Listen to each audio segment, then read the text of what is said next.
Okay.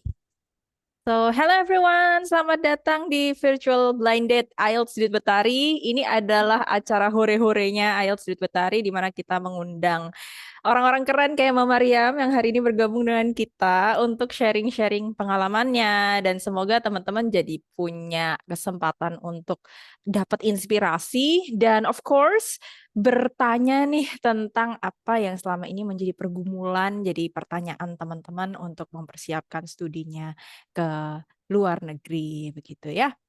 Oke, so salam kenal yang baru pertama kali ketemu dengan saya Betari Aisyah. Teman-teman biasanya panggil saya Betari. Saya adalah main tutor di IELTS di Betari. I've been working with more than 500 students now untuk mempersiapkan ujian IELTS-nya ke luar negeri, either Masters atau PhD. Dan hari ini senang banget saya ketemu dengan Mbak Mariam. Awalnya ketemu di IG dan menarik banget kontribusi yang Mbak Mariam selama ini lakukan. Udah banyak bantu banyak banget orang saya rasa nanti Mbak Mariam yang bisa cerita banyak untuk ini ya, untuk mempersiapkan beasiswanya, mempersiapkan ini ya pendaftaran kampusnya juga ya Mbak Yeah, Mariam that's ya. right. Yeah. Oke, so without further ado, mungkin Mbak Mariam boleh perkenalkan dirinya ke teman-teman sekalian. Halo teman-teman, nama aku Mariam. Mungkin udah ada yang kenal, mungkin ada yang belum. Aku lulusan S2 dari New York University, jurusan General Psychology. Alhamdulillah kemarin dapat beasiswa LPDP. Jadi lulus LPDP-nya itu tahun 2018, berangkat tahun 2019, lulus 2021, lulus NY. Sekarang activity itu konten kreator, bisa dilihat Instagramnya. Aku sering share informasi mengenai beasiswa, tips-tips, dan lain sebagainya. Kayak gitu sih. Ya, mungkin itu konten kreator di IG yang paling kelihatan sih. Baik, terima kasih Mbak Mariam. Ini happy banget aku sama-sama Hmm. ketemu LPDP. LPDP PK berapa Mbak Mariam? Aku 140, Mbak. 140. 140. Saya Mbak Betari. 125. Oh, Sat- Mbak Betari 125. Tahun berapa? 2018 juga, Pak? Eh, 2017. berangkatnya 2019 juga Mbak Mariam. Oh, oke, oke. Cuma kan UK kuliahnya cuma setahun gitu. Oh, Oh, jadi oke. 2020 udah pulang. Mbak Mariam pulangnya 2021 ya? Ya, 2021. Cuman jadi dari 2019 ke 2021-nya itu puncak pandemi semua. Oh, bener. Iya kan? Ngerasain Soalnya ya? kan, iya, jadi kan itu Desember Januari itu Januari 2020 udah pandemi itu sampai akhir sampai Mei 2021. Jadi full lah di Amerika kebanyakannya online. I see. Ya, jadi teman-teman berarti Mbak Mariam mengalami apa yang saya alami juga. Oh, gitu. Apalagi waktu itu sempat di Itali kan beberapa kasus yang Oh, iya wah, yang paling iya lumayan deket sama UK. Jadi ngerasain online learning hmm. juga cukup lama sih. Oke, saya jelaskan dulu ya teman-teman ya bagaimana kita bisa berinteraksi di forum kali ini. Jadi teman-teman mungkin kita coba ya gunakan chat box-nya. Kita juga pengen kenalan dong dengan teman-teman sekalian. Silakan ketik di chat box-nya nama panggilan kalian siapa nih. Kita bisa sapa kalian dengan nama apa. Terus if you don't mind kalau nggak keberatan boleh tahu dong kalian dari kota mana dan berencana untuk studi S2 atau S3 ke negara mana nih? Gitu. Siapa tahu ada yang mau nyusulin Mbak Mariam ke NYU atau nyusulin saya ke Bristol University kan jadi punya teman baru ya. Silakan, I'll give you some times buat ngetik perkenalan kalian di chat box.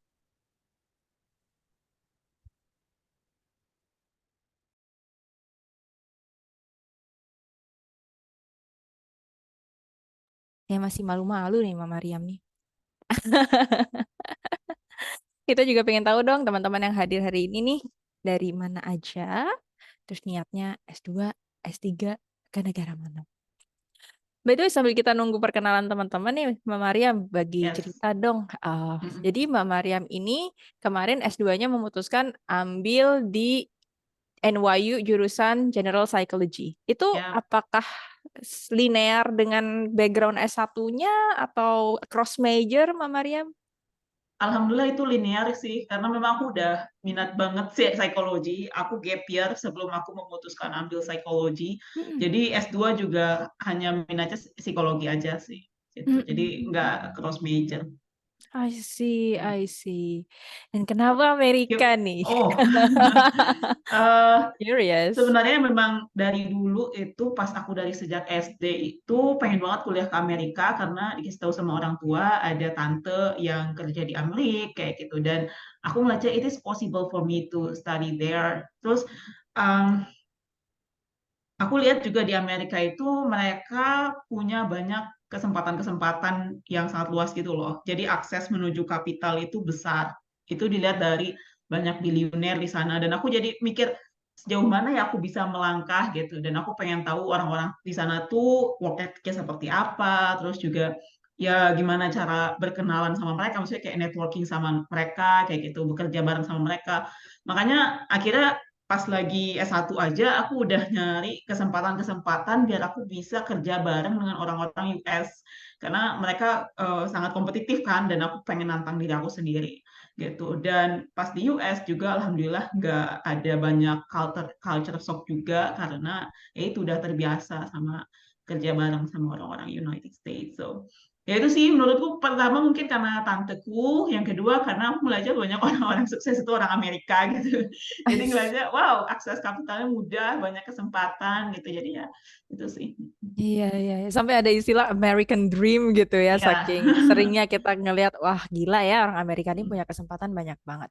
By the way teman-teman, di forum ini kita berinteraksi lewat chat box ya, jadi silakan kalau nanti teman-teman pengen nanya sesuatu nih sama Mbak Mariam, silakan diketik pertanyaannya di chat box dan kita bakal jawab mengalir aja ya Mbak Mariam ya. Nanti ada kalau ada pertanyaan yang menarik kita langsung bahas, kalau kita butuh teman-teman clarify, kita akan undang teman-teman untuk clarify by open mic. So, okay, shall we start? Ya. Kita ngobrol-ngobrol sama Mama Mariam nih. So, tadi Mama Mariam sempat cerita bahwa terinspirasi dari tantenya dan terinspirasi dari ide bahwa America looks great dengan segala kesempatan yang ada di sana. Ya. Um, jadi mulai dari S1 tuh udah memulai perjalanannya ya, Mama Ya. Mariam ya. Boleh cerita dikit nggak sih awalnya gimana? Enggak, jadi sebenarnya S1 itu aku awalnya nggak terlalu ambisius juga karena tadinya kan aku gap year ya. Dan selama gap year itu aku ya istilahnya kayak minder, apakah aku bisa nggak ya untuk bisa ngikutin pelajaran lagi karena tadinya gap year. Terus pas aku hadir di sebuah kayak orientasi gitu, orientasi mahasiswa, ada webinar, sebuah webinar, bukan webinar ya, maksudnya kayak seminar. Di situ ada sharing-sharing, ada kakak kelas psikologi dan beliau itu sering ke luar negeri ngadirin berbagai macam kompetisi internasional, konferensi internasional, karena beliau membuat sebuah organisasi yang bergerak di bidang inovasi dan penelitian. Terus aku jadi terinspirasi, oh kalau misalnya kita berbakat di suatu bidang atau kita memanfaatkan potensi kita sebaik mungkin, ternyata kita bisa ya ke luar negeri. Jadi mimpi aku untuk studi ke Amerika itu bangkit lagi gitu. Jadi udah dari awal disiapin pengen belajar bahasa Inggris, ikutin berbagai konferensi internasional, ya ningkatin literasi yang aku milikin, kemampuan literasi, kayak gitu sih, dan cari-cari berbagai informasi, lomba. Tadinya kalau lomba itu unik ya, aku kan eh, searching di Google informasi lomba yang hadiahnya ke luar negeri gitu. Tapi ternyata setiap kali aku daftar lomba itu kayak lagi masukin aplikasi aku ke dalam lubang hitam, nggak jelas aja kayak kabarnya kayak gimana. Mungkin aku nggak dapat atau gimana. Jadi banyak banget lomba tuh kayak gitu. Sampai aku nemu kayak situs opportunitydesk.org dan di situs itu ada kesempatan fellowship, ada kesempatan konferensi internasional. Aku daftar dan ya itu alhamdulillah keterima di satu satu konferensi ke Bali dan dari konferensi ke Bali itu aku networking, aku ketemu sama teman-teman, aku belajar oh ternyata sebenarnya banyak banget loh kesempatan untuk kayak bisa go internasional kalau kita bisa memanfaatkan setiap ada informasi, ada networking, like do our best lah untuk bisa meraih potensi terbaik yang kita bisa raih gitu.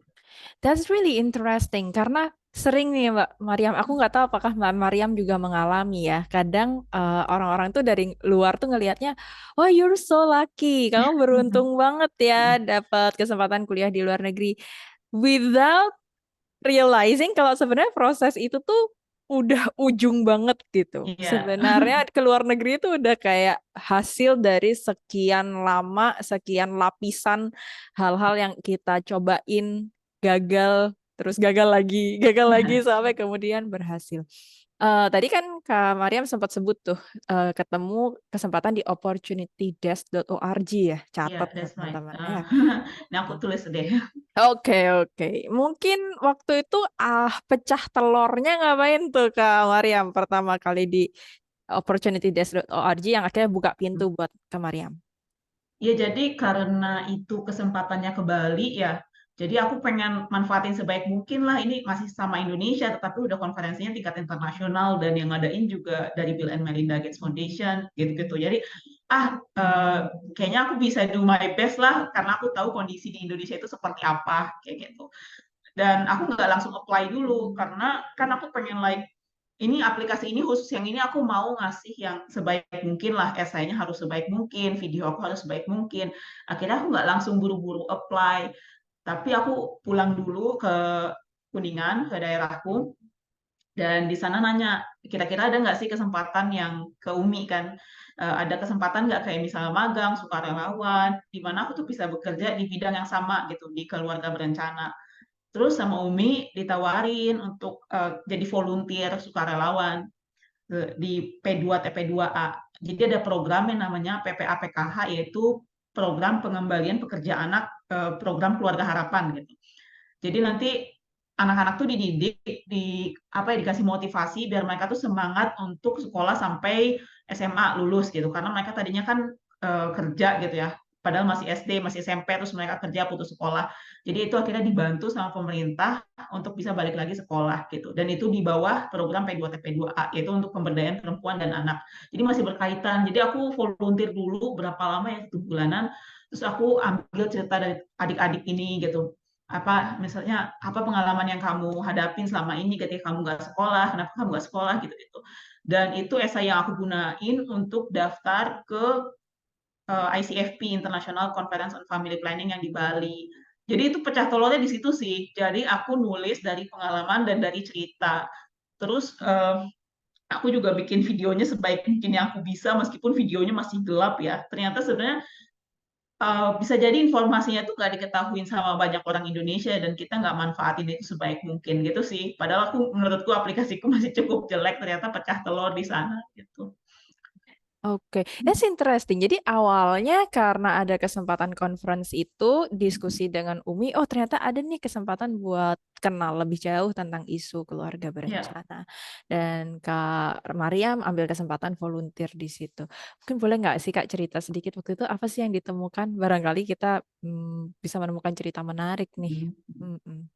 ya jadi sebenarnya eh, apa sih kayak ada kegiatan-kegiatan volunteer itu ada banyak ya. Kebetulan Mariam, maksudnya Umi itu sempat aktif di dinas sosial, jadi tahu ada program P2TP2A. Tapi sebenarnya kalau kita manfaatin entah itu Google, media sosial, itu ada banyak kegiatan-kegiatan volunteer yang bisa kita gabung. Kalaupun nggak ada, kita mungkin bisa bikin project sendiri kayak gitu. Jadi sebenarnya banyak proyek-proyeknya kita perlu secara proaktif cari, entah ke kerabat kita, ke teman kita, atau kita ya cari sendiri aja lah di media sosial.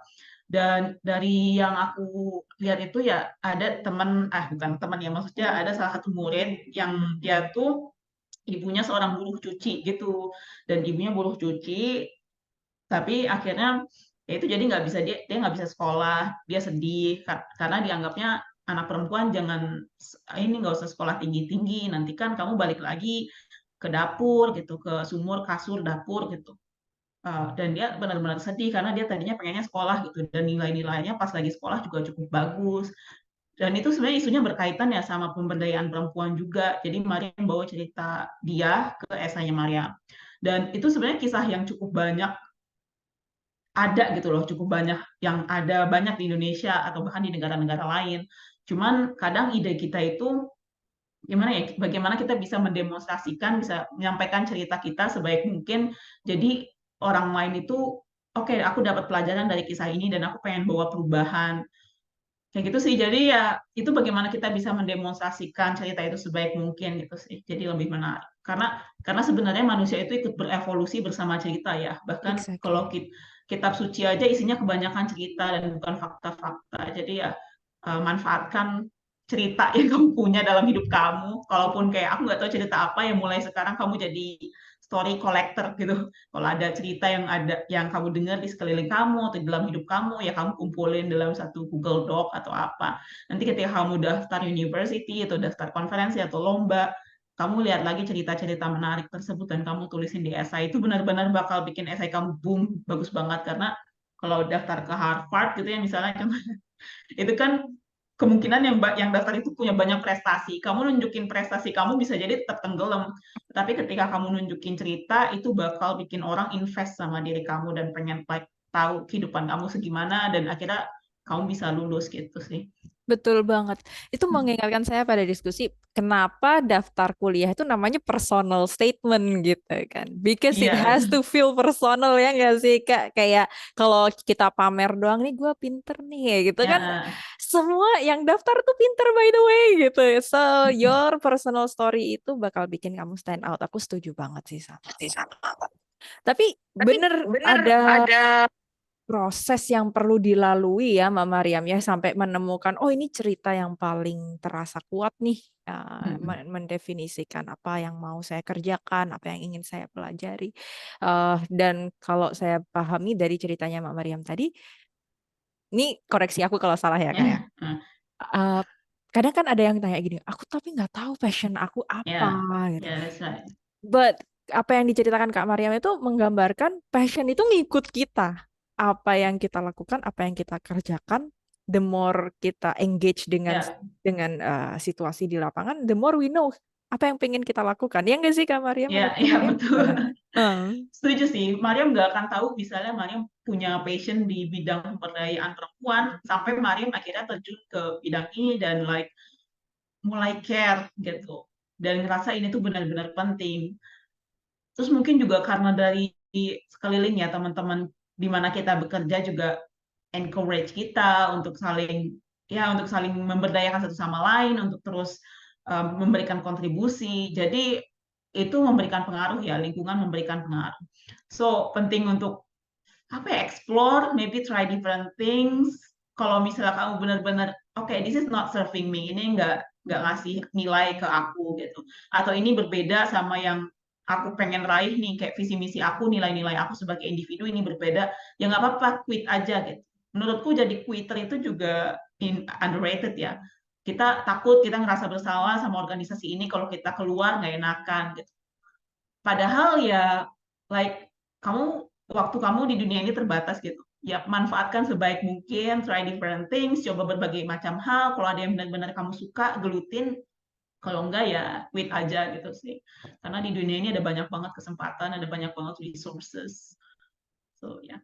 Yeah. Itu bener, that's true. Maksudnya kita tuh terlalu banyak menitik beratkan pada, oh jangan menyerah gitu. Padahal at Hmm, some point in life, ketika kita tahu, I don't think this is what I'm gonna do, yang pengen aku ya. lakukan for the rest of my life, ya kita nggak apa-apa gitu menyerah dalam arti yang positif ya dalam Ya, arti. kalau misalnya ada sesuatu yang lebih baik, ya kenapa kita nggak ngejar yang lebih baik? Exactly, exactly. Kak, ini kita coba bahas ada pertanyaan lewat nih Oke. dari Tias. Tias bertanya, izin bertanya Kak, cara belajar bahasa Inggris itu gimana ya Kak? Karena saya nol besar untuk bahasa Inggris, mohon arahannya. Sekian, terima kasih. Dan mungkin Kak Mariam punya pengalaman nih Oh, tentang Mbak Betari dulu deh mungkin. Oke, nanti mungkin Kak Maria boleh Oke, tambahin ya. oke, Kebetulan siap-siap. saya lebih sering berinteraksi dengan teman-teman yang belajar bahasa Inggris. Jadi gini teman-teman, kalau niatnya memang untuk ke kuliah ke luar negeri, pada dasarnya kita kan harus siap dulu bahasa Inggris kita. Karena kalau udah mau S2, S3, bahasa itu survival teman-teman. Kalian Nah, nggak bisa bahasa Inggris, nggak hidup di negara orang gitu. Em, Lepas dari itu juga kan setiap kampus dan beasiswa itu juga punya requirement persyaratan ujian bahasa tertentu, entah TOEFL, entah IELTS gitu yang harus kalian lalui. Duolingo sekarang juga udah mulai naik popularitasnya. Kalau bahasa Inggrisnya masih nol banget, saran saya mulai belajar. Jadi dari sekarang boleh pilih kelas-kelas yang memang mempersiapkan basic English-nya, fondasi dasar-dasar bahasa Inggrisnya.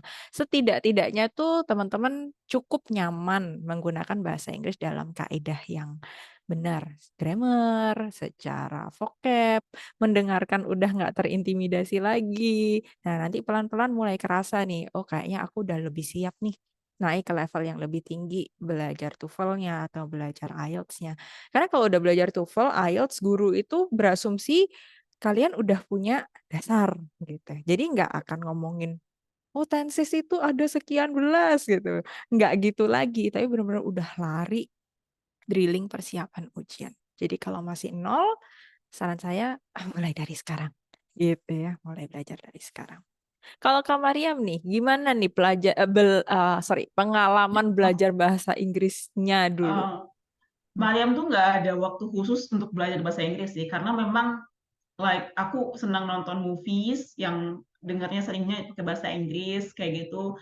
Terus sering hadir konferensi internasional, jadi sekalian belajar bahasa Inggris, dapat reward juga, ikutin kompetisi, lomba esai. Jadi itu bagian dari akumulasi pilihan-pilihan yang kita buat setiap harinya, menurutku sih. Tapi kalau misalnya teman-teman mau secara sadar, aku mau ningkatin bahasa Inggris gitu secara serius, karena Maria ningkatinnya secara nggak sadar gitu ya. Kalau secara serius, menurutku penting untuk mengasah skill listening terlebih dahulu, khususnya kalau masih nol. Kayak kita pas masih bayi itu kan yang pertama kita lakukan itu banyak mendengar ya. Jadi inputnya tuh banyak. Nah, ketika kita banyak mendengar, itu secara apa ya istilahnya ya, sadar nggak sadar itu tuh membangun frase-frase atau vocabulary ke kita sendiri. Dan hasil penelitian juga membuktikan kalau misalnya dari 4 channel komunikasi, listening, speaking, writing, sama reading, itu yang paling fundamental itu adalah listening. Jadi banyak dengar. Kalau misalnya bahasa Inggrisnya masih basic banget, ya coba dengerinnya kartun-kartun yang mudah kayak Dora gitu, atau mungkin Bluey, uh, sekarang ada Bluey, Kak ya, Mariam. ya jadi saya dengerin kartun-kartun anak-anak aja dulu gitu. Nanti udah Betul. agak intermediate pilihnya Avatar, agak advance SpongeBob. SpongeBob itu advance ya, ngomongnya Advance cepet banget banget, SpongeBob. cepet advance.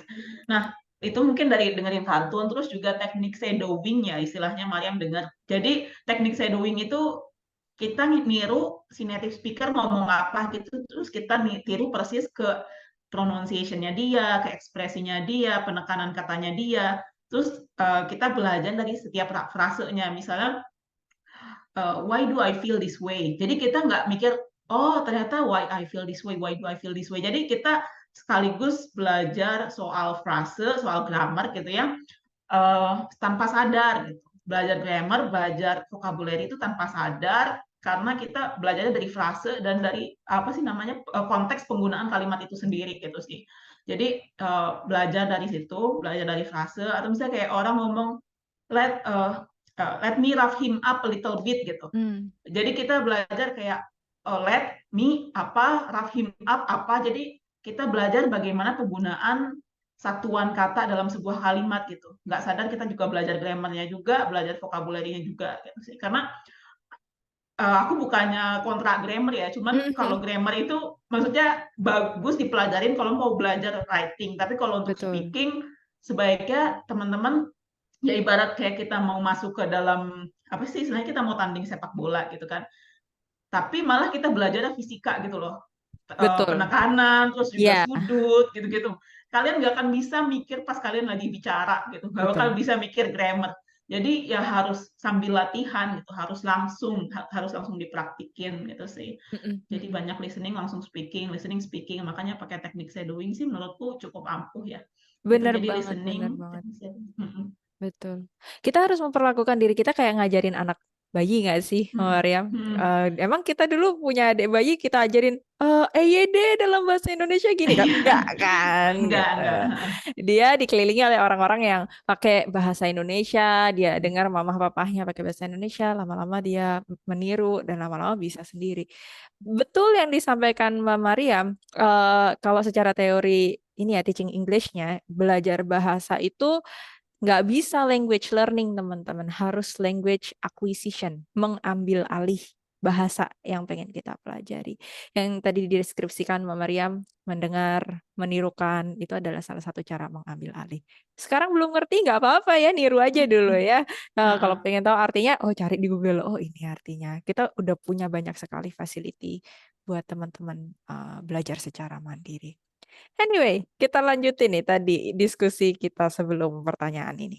Mbak Mariam sempat sebut sebuah terminologi yang menurut aku menarik banget. Diri Mm, kita adalah akumulasi dari mm, hal-hal yang terjadi dan kita alami. mm. Gitu ya.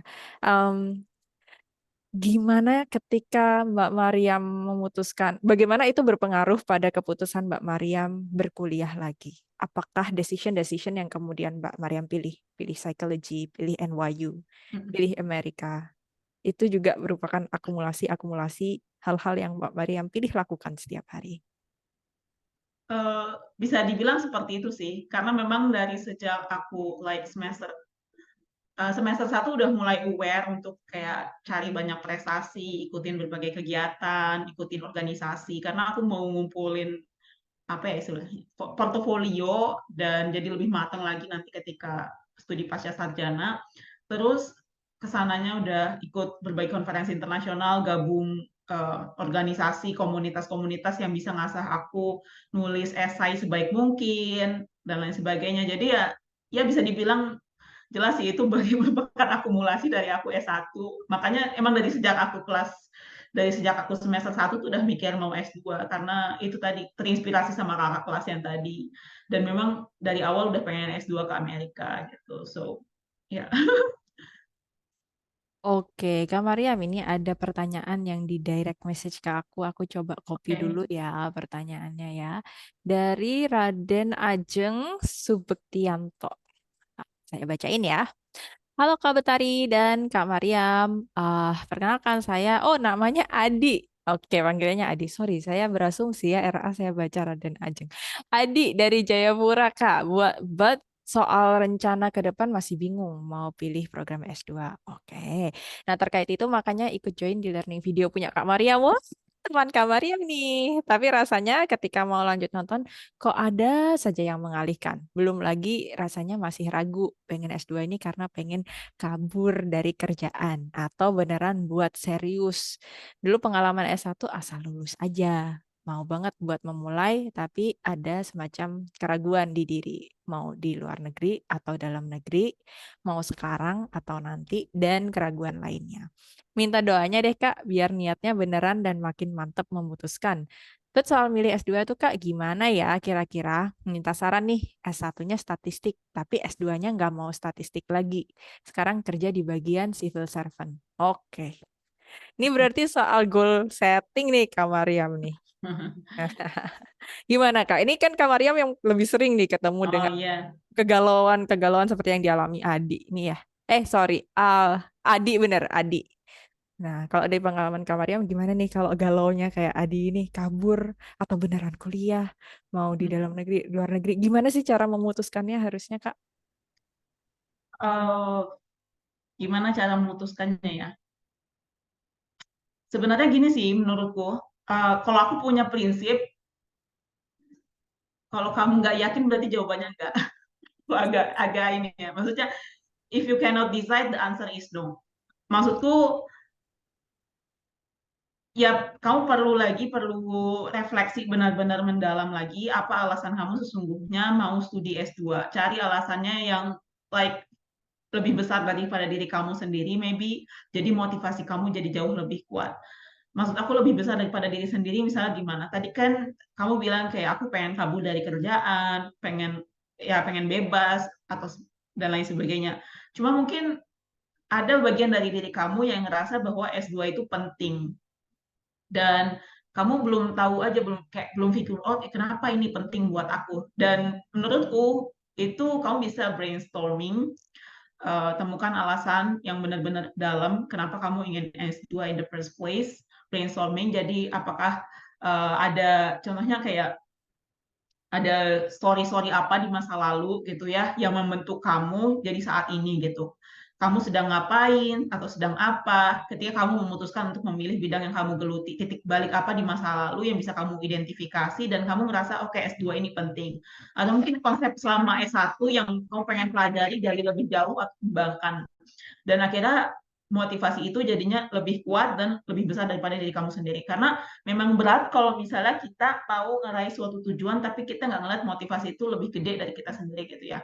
Uh, uh, Jadinya nanti kita bakal sulit untuk melangkah konsisten, itu bakal susah banget kalau motivasinya nggak besar. Kalau misalnya kita ngerasa like, oke, aku tahu motivasiku ini memang nggak besar Kak, tapi aku merasa ini penting gitu. Berarti honestly, kita yang perlu mengecilkan diri kita sendiri. Maksudku gimana? Jadi banyak orang itu yang ngerasa like, kenapa ya aku udah mencoba melakukan ini dan ini dan ini, tapi nggak kunjung berhasil. Jadi kita tuh kayak narsis gitu ya, narsis kayak kita ngerasa like I'm entitled to success gitu. Aku suksesan itu berhak aku raih setelah aku melakukan sebuah usaha. Padahal kalau kita lihat orang lain gitu ya, maksudnya, wah ternyata bahkan contohnya peraih Grammy Award 2 kali aja, beliau itu harus terus promosi, harus terus muncul di media sosial agar lagunya ada yang dengar. Jadi dengan kita menurunkan rasa narsis, dengan kita menurunkan rasa ego diri itu, kita jadi bisa nemuin, oke, ternyata memang kita tuh harus bekerja keras gitu. Dengan nyadarin kalau kita tuh nggak spesial-spesial amat, Mariam nyadarin Mariam nggak spesial-spesial amat, berarti akhirnya Mariam rela untuk membuat pengorbanan yang jauh lebih besar gitu. Kita jadinya ngelihat tujuan kita itu lebih besar dari diri kita sendiri, dan ketika tujuan itu kuat, ya akhirnya kita bisa melangkah dengan lebih mudah. Karena nggak terlepas apapun sistem yang kamu buat gitu ya, sistem produktivitas, tools apa yang kamu buat, tetapi kalau kamu emang nggak mau ngelangkah, tujuan itu nggak kuat, ya ibarat kayak kamu mempercantik sebuah mobil gitu ya, kayak kamu mempercantik sebuah mobil tapi kamu nggak berpindah dari titik A ke titik B. Kalau tujuan kamu itu benar-benar kuat, kamu pengen benar-benar ngeraih itu, terlepas mobil kamu itu udah bagus atau belum, entah itu Toyota atau BMW, kamu tetap bakal berangkat gitu sih. Entah itu perjalanannya nggak sempurna, entah itu terasa berat, kamu bakal berangkat. So, temukan tujuan yang benar-benar kuat yang lebih besar daripada diri kamu sendiri gitu sih. Sebenarnya nggak masalah ya kalau kita ngelihat ini awalnya niatnya pragmatis, tapi pasti ada di dalam diri kita sendiri yang lebih selfless gitu, yang nggak mementingkan diri sendiri. Pasti ada, coba itu dicari, digali lebih dalam. Betul sekali. Menambahkan ini poin yang bagus banget yang dibawa oleh Mbak Maria. Memang eh, S2 tuh berat ya Mbak. Maksudnya kalau nggak punya alasan itu, kamu akan punya lebih banyak alasan untuk menyerah along Iya, the way. Sekalipun udah dapet ketika udah nyampe sana dan ngerasain enaknya kuliah ke luar negeri, tetap pasti mengalami fase-fase pengen menyerah. Dan yang Mbak Mariam sebut, makanya harus punya tujuan, kamu mau kemana. So, whatever yang terjadi di tengah jalan, kamu akan terus lanjutin. melangkah. Betul. Betul. Iya, iya, ya itu benar banget. Mungkin salah satu yang bisa jadi bahan refleksi ini kali ya Mbak Mariam ya. Nanti Mbak Mariam boleh tambahkan. Saya merasa sepanjang umur saya gitu ya, ada waktu-waktu di mana saya nanya ke diri sendiri, saya ini pengen nolongin siapa sebenarnya? Ah, What kind of people do I want to help? ya, ya, that's right. Ya, dan itu bikin kita kayak recenter lagi kan. Oh, oke, Hmm. kayaknya pengennya begini. Dan itu bikin kayak mau capek, mau jenuh. Oh, I don't know how many time I say I wanna quit. I think you Ya. also experience that sometimes. But I didn't karena hal-hal seperti itu. Mungkin nanti Adi boleh coba ya. Oke, nice, nice. Ini ada pertanyaan lagi Kak Mariam. Ini dari Reynalda. Reynalda bertanya, izin bertanya untuk Kak Mariam, saya ingin mengambil jurusan yang berbeda saat S2, tapi masih bisa dikaitkan dengan S1 yang diambil. Kemudian, apakah beasiswa LPDP bisa membiayai kuliah jarak jauh, baik di luar maupun di dalam negeri? Oh, ada dua nih pertanyaannya ya. Bisa Oh, ngambil ya. jurusan beda atau, sama, apakah LPDP membiayai kuliah jarak jauh? Silakan Kak Mariam. Oh, ya. Mungkin Mbak Betari nanti kalau mau nambah-nambah silakan ya. Oke, oke. Jadi kalau ngambil jurusan yang berbeda itu sangat memungkinkan selama kalian memiliki justifikasi studi yang kuat. Misalnya kalian pernah bekerja di bidang yang sama atau memiliki kontribusi gabung komoditas yang bekerja di bidang yang serupa. Dan like kalian bisa buktiin bahwa justifikasi studi itu benar-benar penting dan urgensi kalian nekunin ini tuh like itu bakal kayak memberikan value yang lebih kepada masyarakat Indonesia gitu sih. Jadi jangan hanya karena rasa penasaran atau sekedar pelarian, jangan ya. Jadi harus ada justifikasi studinya. Terus Apakah kalau misalnya LPDP online, jarak jauh nggak bisa ya. nggak LPDP bisa? harus langsung, harus hadir kelasnya langsung. Betul. Oh, ini ada pertanyaan yang kelewat nih Kak Mariam, sorry. Yap. Ada dari Khairunisa, Kak izin bertanya. Kalau selama S1 nggak punya pengalaman komunitas yang linear dengan jurusan yang dimau pas di master, apa besar kemungkinan dapat beasiswa, Kak? Nah, kalau dari pengalaman Hmm. Kak Mariam gimana nih? Kalau S1 nggak punya pengalaman yang linear, menurutku ada baiknya untuk nambah pengalaman kerja terlebih dahulu ya. Aku harus bicara seperti ini karena Yes. akan berbeda teman-teman ketika teman-teman lihat nih ketika udah S2, yang udah kerja sama yang belum kerja itu kelihatan banget. Yang udah kerja itu mereka kelihatan jauh lebih fokus, lebih percaya diri, mereka tahu apa yang mereka cari, dan jadinya sekolahnya juga termanfaatkan dengan baik gitu. Dan S2 itu bukan sekedar pelarian atau jalan-jalan ke luar negeri ya, karena this is life defining moment. Ini 2 tahun yang bakal menentukan seumur hidup kalian, karena kalian mengasah intelektualitas kalian secara sadar, dan itu akan mempengaruhi bagaimana kalian bersikap, berperilaku, dan tentunya kalian harus memanfaatkan ini sebaik mungkin. Jadi ya pastikan kalian milih jurusan yang tepat gitu, dan kalian tahu kenapa kalian milih jurusan itu. Jadi kalau misalnya nggak ada pengalaman sama sekali di bidang yang mau kalian geluti, khususnya pas lagi S1, misalnya nggak ada di S1 nggak ada kerjaan, ya cari dulu pengalamannya saat kalian bekerja gitu. Jadi nantinya itu nggak buang-buang waktu gitu, dan nggak terasa berat juga gitu. Itu sih menurutku. Nanti khawatirnya ketika kalian udah lulus, loh kok aku nggak siap gitu ya, kok Hmm, nggak, pembelajarannya kok nggak relevan dengan tempat kerja gitu. Itu ya sayang kan, kalian nggak bisa daftar S2 lagi, pengen S2 lagi nggak bisa sama LPDP. Kamu udah pernah S2 jangan, sama Fulbright nggak bisa betul, jangan betul. gitu. Sayang loh. Harus Harus fokus sama dipikirin. jangka panjang. Betul, betul, betul. Dan eh ya, aku cross major Kak Mariam. S1 ku di psikologi, S2 kemarin sebenarnya masuk School of Sociology gitu. Cuma betul kata Kak Mariam, kalau bisa ada jembatannya tuh antara S1 dan S2, entah pekerjaan yang tadi Kak Mariam sebut, volunteer, project-project yang kalian ikuti, sehingga kalian itu pemahaman tentang bidang yang mau dipelajari itu benar-benar pengalaman lapangan ya Kak Mariam Iya. ya.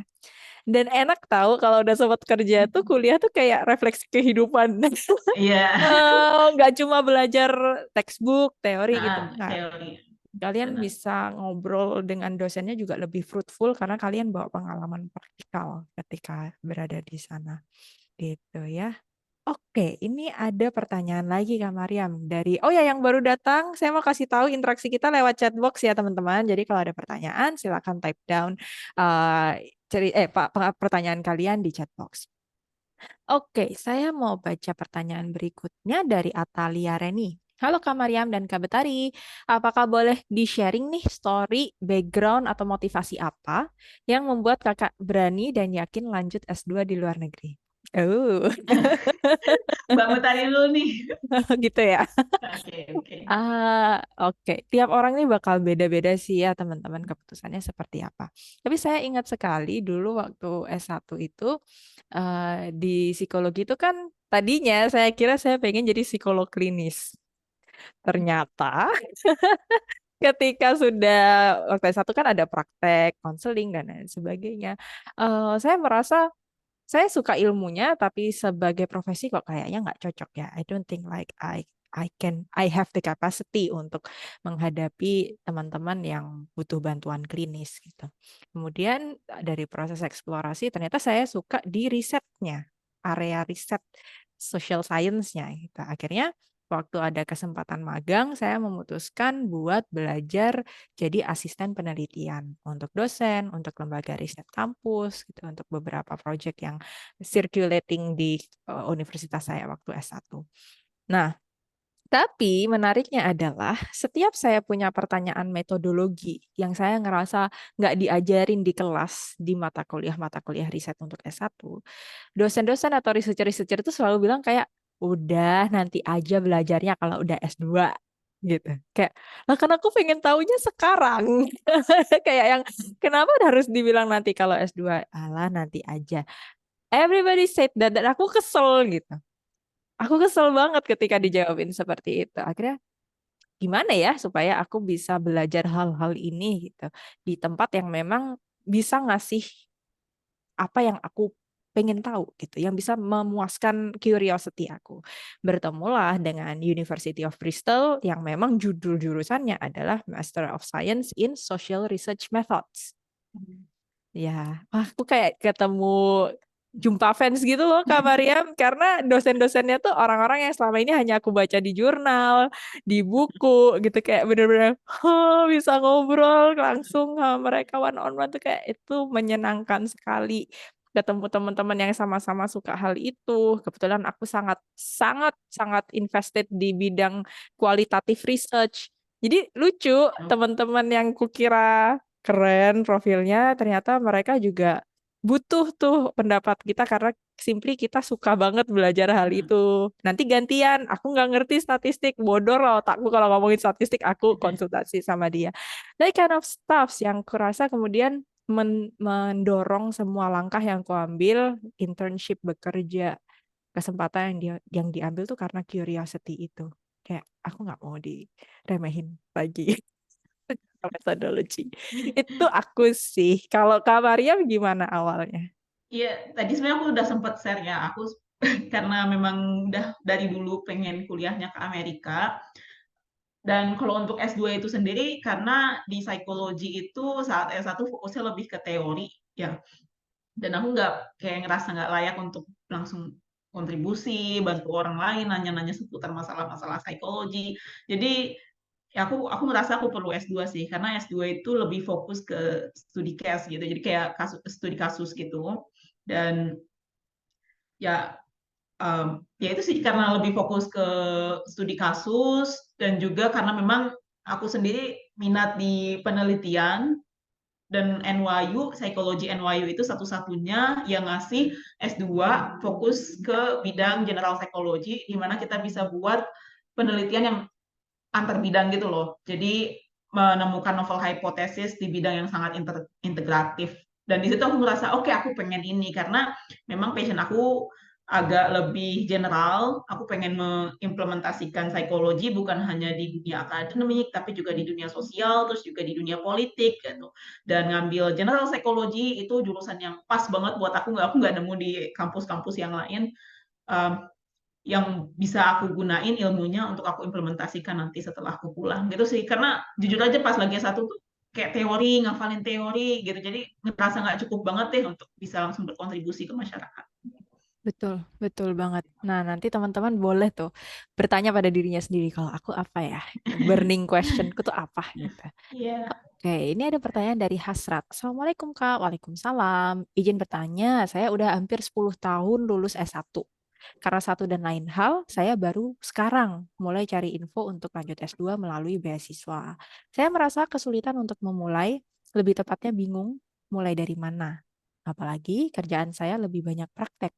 Oke, tipsnya bagaimana ya untuk bisa memulai? Terima kasih Mbak. Udah mau comeback nih Mas Hasrat nih. Atau Mbak Hasrat nih. Jadi Oke. mulainya Heeh. dari mana nih, Kak Mariam? Eh, kalau misal udah lulus S1 lebih dari 10 tahun, sebenarnya kalau udah lebih dari 5 tahun, kalian nggak usah minta lagi surat rekomendasi dari dosen ya. Coba minta surat rekomendasinya dari supervisor pekerjaan, dari klien, atau dari fellow, sama fellow selama sesama rekan kerja, kayak gitu. Orang-orang siapapun yang mengenal bagaimana kalian bekerja secara profesional, kayak gitu. Jadi minta surat rekomendasinya dari mereka. Nggak apa-apa, karena nggak sedikit yang baru mulai S2 ketika mereka udah lama gap gitu loh studinya. Dan justru itu bisa jadi kekuatan sendiri kalau kamu like nulis itu di esai gitu loh. Kayak uh, ketika kamu nulisin vulnerabilitas yang kamu miliki, tetapi kamu membawa itu menjadi sebuah kekuatan di mana kamu bisa bangkit lagi dan nunjukin kalau kamu masih pengen belajar, masih terus pengen ya ningkatin potensi diri kamu, itu bisa jadi kekuatan yang unik di esai kamu karena orang lain mungkin nggak seperti kamu gitu, dan esai kamu jadi bisa lebih menonjol. Jadi vulnerabilitas yang kamu miliki itu bisa jadi kekuatan sih. Itu bagaimana kamu nulis di esai itu. Terus minta surat rekomendasi dari ini aja, dari orang-orang yang mengenal kamu secara profesional. Saya masih bisa kok, masih bisa banget. Betul, betul. Dan ada beasiswa yang nggak ngebatasin umur ya, Kak Mariam. Ya, Kalau Fulbright kayaknya nggak ada ya? ya, kayaknya cuma LPDP deh yang nggak batasin umur. Fulbright, Chevening, terus juga Australia Awards, Hmm. Erasmus, DAAD, kayaknya mereka nggak pada Nggak ada ya. batasin umur. Karena aku ingat dulu punya teman sekelas, dia ibu-ibu rumah tangga yang Mm-mm. udah lama banget nggak sekolah. Dia nunggu anak-anaknya gede, Mbak Mariam. Oh, Jadi nunggu anak-anaknya remaja. mm-mm. Sebelumnya dia bekerja sebagai kayak TU sekolah gitu loh di Oh, Afrika. Kemudian akhirnya dia dapat kesempatan kuliah lagi lewat chevening. And it was a really personal journey buat dia karena dia korban KDRT. oh, oh. Dan itu seperti kayak memantik semangat dia, aku pengen bantu orang-orang in my position. Bahkan jadi disertasi dia, judul disertasi dia tentang laki-laki korban KDRT. Biasanya kan yang jadi Hmm, korban perempuan ya. iya. Dia balik temanya laki-laki yang menjadi korban KDRT. Dan sekarang dia kayaknya kerja di bidang itu juga. Jadi kayak personal story yang dia bawa kuat banget. Iya, ya bisa jadi keunggulan sendiri sih. Malah dia jadi unik di antara ribuan kandidat, ratusan kandidat yang lain ketika dia bring out the vulnerabilities itu dan bagaimana dia fokus sama gigih, terus juga resilient itu dan resourceful. Jadi itu bakal benar-benar nunjukin kekuatan diri kamu. Mm-mm, mm-mm. Jadi nggak usah minder ya, yang Iya, comebacknya udah lama dari S1-nya. It's okay. Anak sekarang aja yang kecepatan kok. ya. Semua pengen cepet-cepet. Oke, ada yang nanya, Kak, bisa nggak sih kita udah S2 di dalam negeri? Ini dari Catherine. Kemudian kita ambil lagi S2 di luar. Aku nggak tahu kalau beasiswa-beasiswa Hmm. kayak chevening sih membolehkan ya, tidak mempermasalahkan. Tapi kalau Kalau nggak LPDP salah nggak. belum sure. Jadi ini kalau Erasmus boleh, Erasmus boleh. Erasmus boleh ya? Nah, Hmm. kalau misalnya maksudnya kalau udah pernah S2-nya kalau udah lulus atau belum lulus. Kalau misalnya udah lulus, LPDP nggak boleh. Tapi Ya. kalau misalnya belum lulus, kamu udah keluar nih dari S2 kamu saat ini di dalam negeri dan udah ada di diktinya udah ditulisin keluar, kamu bisa daftar lagi LPDP.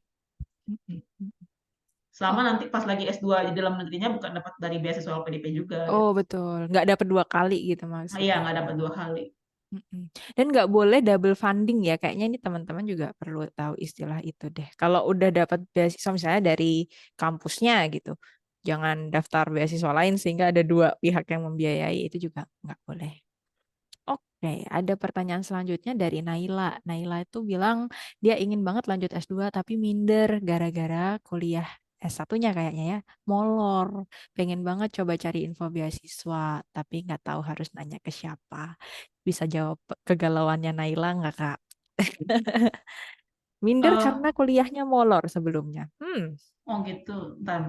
Aku nggak bisa, aku baca di mana ya ini ya? Agak ke bawah nih, Kak. Nama username-nya Oh ya, oh 18078N.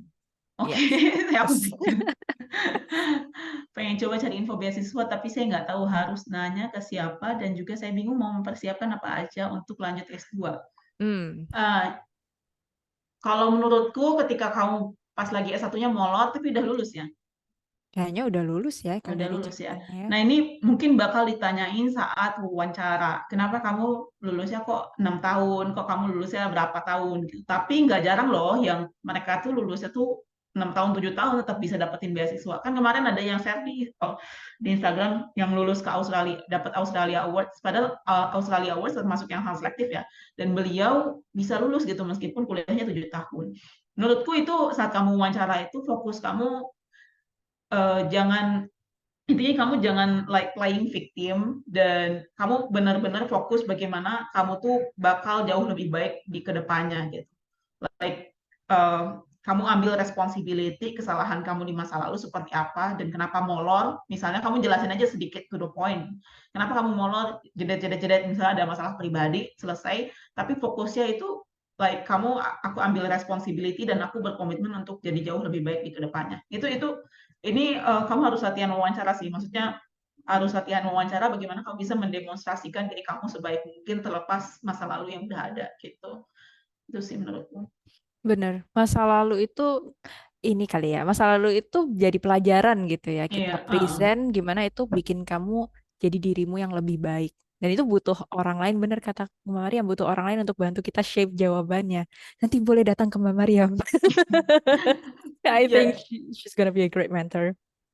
Iya sih, menurutku kayak ya ini maksudku fokus ke kayak jawabnya to the point, straight to the point, gak banyak playing victim atau cari justifikasi berlebihan. Terus kemudian ambil pelajaran dari sana tuh seperti apa gitu. Saya belajar dari sini bahwa saya harus mengambil keputusan dengan lebih bijak atau apa kayak gitu. Lalu eh, itu sih maksudku ambil responsibility dan tunjukin komitmen yang jauh lebih baik gitu. Exactly. Now kita beralih ke pertanyaan. Kayaknya ini bakal jadi pertanyaan terakhir, I don't know. Dari Risma. Risma bertanya, Hai Kak, saat ini saya masih kuliah S1, namun udah ada niat lanjut S2. Apakah ada tips atau hal apa yang bisa difokuskan, seperti bidang yang ingin diteliti atau semacamnya saat S1 untuk menunjang kebutuhan S2? Oh, visioner nih. Masih belum Uh. selesai, S1-nya udah berencana. Gimana nih Kak Mariam, best practice-nya buat teman-teman S1? Em, menurutku tanya ke kayak ke Mbak Betari ya, bahasa Inggris. Oh, bahasa Inggris ya, itu bagian saya nanti. Mungkin yang selain bahasa Inggris, Mbak Mariam boleh Iya, jelas. jadi yang pertama yang jelas kalau mau studi S2-nya ke luar negeri itu bahasa Inggris ya. Bahkan kalau kamu ke dalam negeri aja kemampuan bahasa Inggris itu tetap dipertimbangkan. Kayak TOEFL ITP minimal 450 gitu. Jadi bahasa Inggris itu ibarat pintu masuknya. Itu hitam putih. Kamu harus memiliki skill bahasa Inggris terlebih dahulu. Nah, selanjutnya mungkin yang bisa difokuskan juga adalah kayak ningkatin portofolio, mungkin kayak volunteer, organisasi, pengalaman kayak internship, penelitian, apapun yang kamu suka. Nggak harus terpaku sama aku harus punya banyak prestasi atau aku harus hadir konferensi internasional. Nggak, karena setiap orang itu beda-beda path-nya. Yang kamu suka aja dan karena kamu suka, kamu bisa ngelakuin itu secara konsisten untuk jangka panjang. Itu sih nggak harus penelitian, nanti bidang yang ingin diteliti nggak harus seperti itu. Yang penting kamu suka dan kamu tahu itu ada urgensinya juga untuk orang lain, orang-orang yang ada di sekitar kamu. Betul sekali. Aku pernah dengar ada case lucu nih, Mbak Mariam. Dia keterima di Harvard. Aku Yes. lupa Harvard School yang mana. Tapi dia cerita di esainya itu tentang hobi dia budidaya lebah di rumahnya gitu. Heeh. Dia bisa menggambarkan dengan baik seberapa passionate-nya dengan bidang itu dan bagaimana budidaya lebah itu membuat dia punya banyak ilmu lah. Intinya tuh begitu banyak ilmu dan pertumbuhan diri yang sangat baik, lesson yang dia dapat di situ. Em, jadi intinya nggak terpaku pada oh aku harus publikasi nih, aku That's harus. right. Sebenarnya kalau di luar negeri itu nggak ada tuntutan Iya, publikasi loh. Bahkan untuk anak S2 itu nggak ada ekspektasi kalian udah pernah publikasi. Yang wajib itu PhD. Gitu. iya. Jadi, I don't know, in Indonesia that's kind of trending, concerning trending, but nanti lain waktu kita bahas it's gonna be long. Tapi benar kata Mbak Mariam, jangan melimit diri dengan batasan-batasan yang terlalu kaku ya untuk membangun portfolio itu ya. Hmm. Nice, nice. Ada yang mau ditambahkan mungkin Mbak Mariam? Iya, justru pas lagi aku S2 kemarin ya, kan aku udah ada pengalaman penelitian, tapi belum ada pengalaman penelitian nulis dalam bahasa Inggris gitu.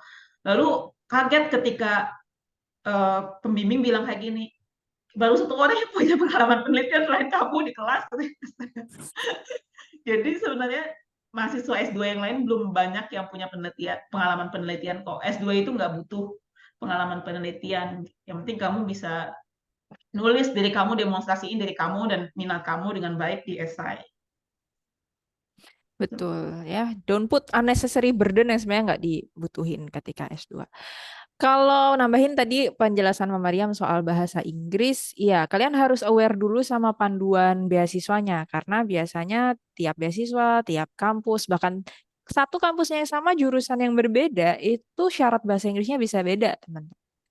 Misalnya teman-teman yang mau ngambil ilmu-ilmu eksakta gitu ya, engineering, math, fisika, biologi itu nilai yang diminta bahasa Inggrisnya lebih rendah standarnya daripada teman-teman social science kayak psychology, sociology, linguistics jauh banget. Nah, itu teman-teman harus aware dulu target kamu di mana. Gitu. Rata-rata sih teman-teman engineering itu butuhnya 6,5 itu udah cukup. Tapi buat teman-teman social science, mereka bisa butuh 7,5 bahkan 8. Linguistik butuh 8, ngeri banget ya. Jadi itu dulu. The first step, paham dulu targetnya di mana. Kalau dari situ udah ketemu, nanti kalian udah mulai bisa nata nih rencana belajarnya mau berapa lama, kapan berencana ujiannya, kalau ada keperluan untuk kritik kasih space waktunya di mana dan lain sebagainya. Seperti itu kira-kira. Sayang sekali waktu kita terbatas nih Mbak Mariam. Sudah hampir 1 jam nih kita ngobrol. Sebagai penutup aku boleh nggak minta Kak Mariam kasih closing statements yang bisa jadi oleh-oleh buat teman-teman. Menurutku ini sih ada satu hal, ketika kalian sedang meraih sesuatu, sedang berusaha meraih sesuatu seperti kayak dapetin beasiswa atau daftar sekolah pasti sarjana, buat dokumentasi, buat dokumentasi kayak entah itu journaling, entah itu video, entah itu foto or anything. Karena ketika kalian udah tiba di titik yang kalian mau raih, seringkali ketika ini kalian sering putus asa di kampus, contohnya ngerasa segala sesuatunya berat, atau kalian udah lulus, kalian ngerasa "Ah, biasa aja sih pengalaman aku." Tetapi kalau kalian lihat lagi pengalaman-pengalaman tersebut, kesulitan yang kalian hadapin, oh ternyata like I have been through this road before and I can do like jadi kalian lebih semangat gitu. Oh, kalian udah menempuh jalan yang cukup jauh dan menantang dan itu bisa memberikan semangat lagi di kedepannya. Ini satu hal yang aku sesalin sih karena aku nggak banyak bikin video, foto atau jurnal saat aku persiapan. Aku pikir lah biasa aja, gitu. Padahal ternyata itu bisa benar-benar kalau diingat lagi, ya itu satu perjuangan yang perlu dikenang. Bener, bener, bener. Kayak itu yang menjadi kontrak pengikatnya nggak sih, Mariam? Oh my God, I did a lot ya ternyata ya, begitu. Iya, Iya, ya ada jadi lagi. kalian juga bisa kayak lebih menghargai proses sih menurutku. Enjoy the ride. Enjoy the process. Exactly. Mbak Mariam, it has been a pleasure talking to you today. Terima kasih banyak sudah bantu. Semoga membakar semangat teman-teman. Ternyata banyak juga yang berencana S2 comeback setelah lama nggak sekolah lagi. So I really appreciate it Mbak Mariam untuk waktunya hari ini. Thank Terima you juga kasih Mbak. juga. Sorry, terima kasih juga teman-teman sekalian yang sudah hadir. Nanti yang mau persiapan beasiswa jangan lupa kunjungin page Instagramnya Mbak Mariam. Instagramnya apa nih Mbak? Username-nya? Mariam titik Konita, Mariam titik Konita. Konita. Silakan nih cek Mbak Mariam banyak banget Yes. kasih strategi-strategi persiapan beasiswa. Dan buat teman-teman yang mau dapat strategi tentang IELTS boleh mampir di Instagram saya Betari Ya, yes. bisa. Mampir ke Instagramnya Mbak Betari juga. Thank you so much everyone. Terima kasih Mbak Mariam. Have a lovely weekend buat semuanya. Thank you. Doa terbaik sehat selalu ya Mbak Mariam ya. Terima kasih Mbak. Terima kasih. Bye everyone. Sampai ketemu di virtual blind date berikutnya. Have a lovely day semua.